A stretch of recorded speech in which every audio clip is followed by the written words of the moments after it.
नए साल में पहली बार भारतीय वजीर आजम नरेंद्र मोदी मुमकिना तौर पर G7 सरबराही इजलास में शिरकत नहीं करेंगे। कैनेडियन हुकूमत ने मोदी जी को इजलास में शिरकत का दावतनामा भेजा ही नहीं। कनाडा ने भारत को ही नहीं बुलाया। हाँ, उनको जो इनविटेशन एक्सटेंड की जा रही थी कैंसिल कर दिया और उनसे कहा कि भाई साहब thank you very much, we don't want to see you, यानी हम आपको नहीं मिलना चाहते। जो G7 समिट है इसमें फ्रांस भी शामिल है, तो इसका मतलब ये है कि ये बहुत ही महदूद मुमालिक का एक अलायंस है। तो इसमें अगर फ्रांस भी शामिल है तो फ्रांस की भी मर्ज़ी शामिल होगी कि मोदी साहब को ना बुलाएं।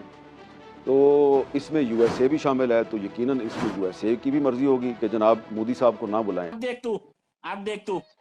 तू गया बेटा, अब तू गया, देख तेरी औकात मैं दिखाता हूँ तुझे। इसी बीच एक और बड़ी खबर है, भारत को G7 समिट का न्योता मिला। कनाडा के प्रधानमंत्री ने भारत के प्रधानमंत्री नरेंद्र मोदी से बात की है और आधिकारिक तौर पर भारत को आमंत्रित किया गया है इस G7 समिट के लिए। प्रधानमंत्री नरेंद्र मोदी की तरफ से किया गया ट्वीट आप देखिए, glad to receive a call from the Prime Minister of Canada, congratulated him on his recent election victory and thanked him for the invitation to the G7 summit in Karankis later this month। इस बार Canada में ये होने जा रहा है। यकीन जानिए मेरा दिल दुख रहा है बतौर पाकिस्तानी। ये तो बहुत अच्छा हुआ कि कनाडा ने पीएम मोदी को इनवाइट नहीं किया, लेकिन अब देख लें कनाडा ने पीएम मोदी को इनवाइट कर लिया है और वो G7 की समिट में जा भी रहे हैं। इस वक्त की बड़ी खबर है, G7 समिट को लेकर प्रधानमंत्री मोदी G7 समिट में हिस्सा लेने जाएंगे।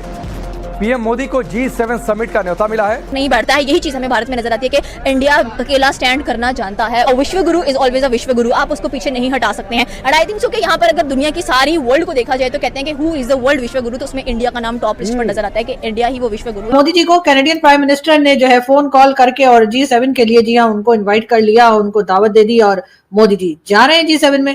5 इंच की छाती थी, ये तो फिर दुनिया तो मतलब ये तो अकेले रह गए।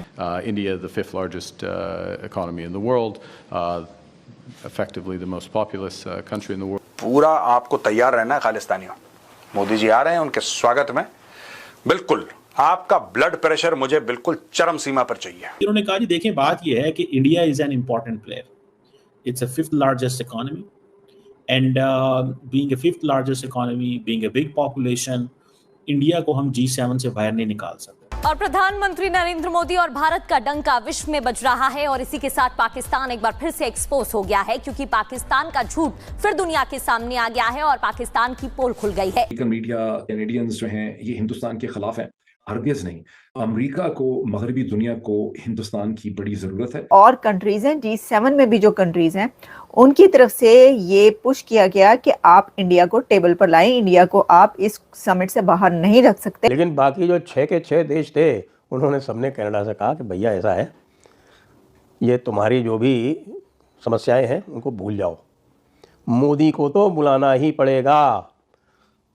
पूरी दुनिया में सभी को इस समय भारत की आवश्यकता है। Prime Minister Modi will attend the G7 summit in Canada. He spoke with Canadian Prime Minister Mark Carney earlier today. Carney extended the invite during their phone call. The summit will be held later this month. India-Canada ties remain frosty over the Khalistan issue. जिस तरह के terms रहे हैं पिछली government जो Canada की थी या जो पहले प्राइम मिनिस्टर रहे ट्रूडो साहब, तो अजीब सा नाम इनका, मुझे लगता है इनका नाम अजय या विजय होना चाहिए था, लेकिन खैर जस्टिन ट्रूडो के लिए भी हमने कहा कि जी क्योंकि उन्होंने तरह तरह के एलिगेशंस लगाए भारत की हुकूमत पे, तो जाहिर है कि अगर इन्विटेशन आ भी जाता तब भी मोदी जी ना जाते, और अभी तो खैर बिल्कुल गए ही नहीं है। लेकिन खैर मोदी जी ने दोनों लोगों को जो है जो कि बिल्कुल से नेगेटिव बात कर रहे थे उनको भी रिजेक्ट कर दिया, यानी कि उनको भी गलत साबित कर दिया।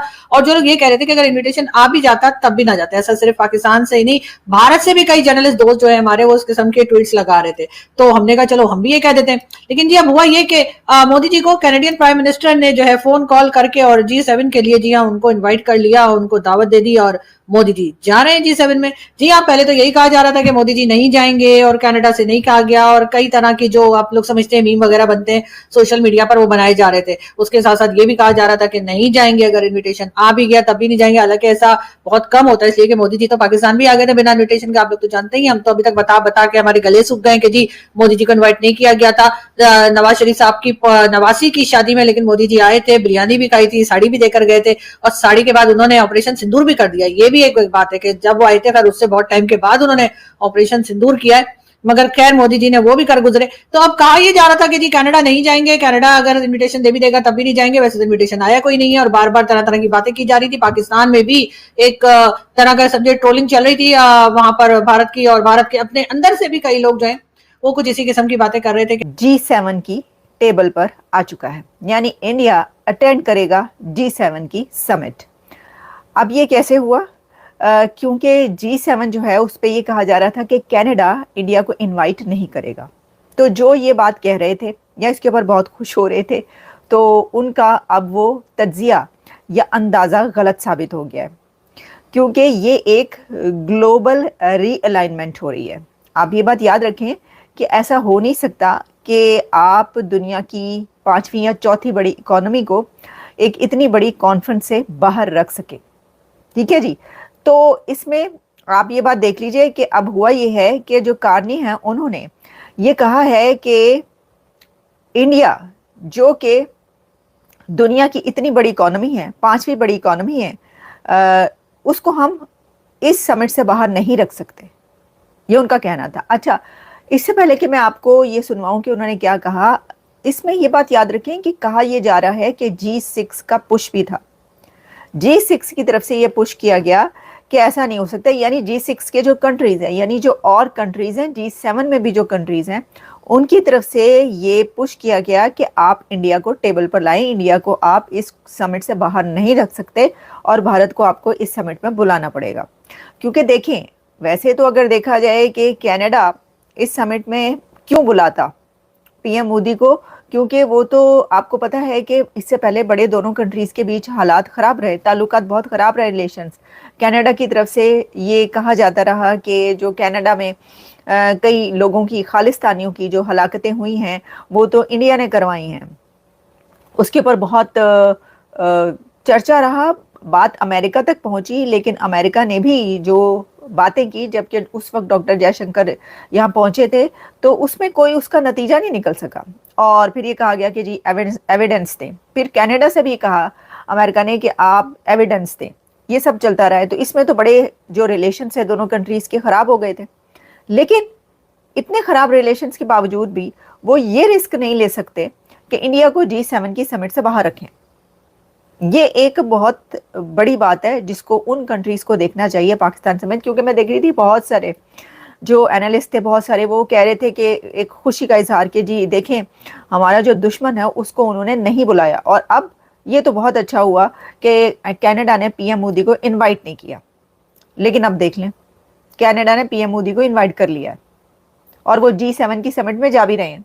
फिर ये भी बातें होने लग पड़ी कि नहीं जाएंगे, लेकिन अब ये पता चला है कि भारत के प्रधानमंत्री जा रहे हैं और वो इस समिट को अटेंड। अब इसमें इन्होंने कहा कि ग्लोबल सप्लाई चेन्स और एक बड़ी इकोनॉमी, तो इसमें इससे ये पता चलता है कि जब आप बहुत स्टेबल कंट्री हो, आपकी जो फाइनेंशियल स्टेबिलिटी है और आप दुनिया की बड़ी एक इकोनॉमी बन चुके हों, तो उसमें और फिर ग्लोबल सप्लाई चेन्स की जब बात होती है तो देखिए बहुत सारे ऐसी ट्रेड और सप्लाई चेन्स जो हैं वो इंडिया की तरफ से चलती हैं।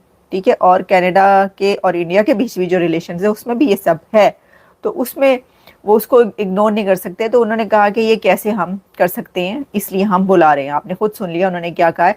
और इसमें मैंने आपको ये बता दिया कि इसमें बहुत सारे कंट्रीज़, कुछ ऐसे कंट्रीज़ जो कि G6 के कंट्रीज़ हैं, G7 के कंट्रीज़ हैं, उनकी तरफ से ये कहा गया था कि नहीं, आप इंडिया को इसमें बुलाएं।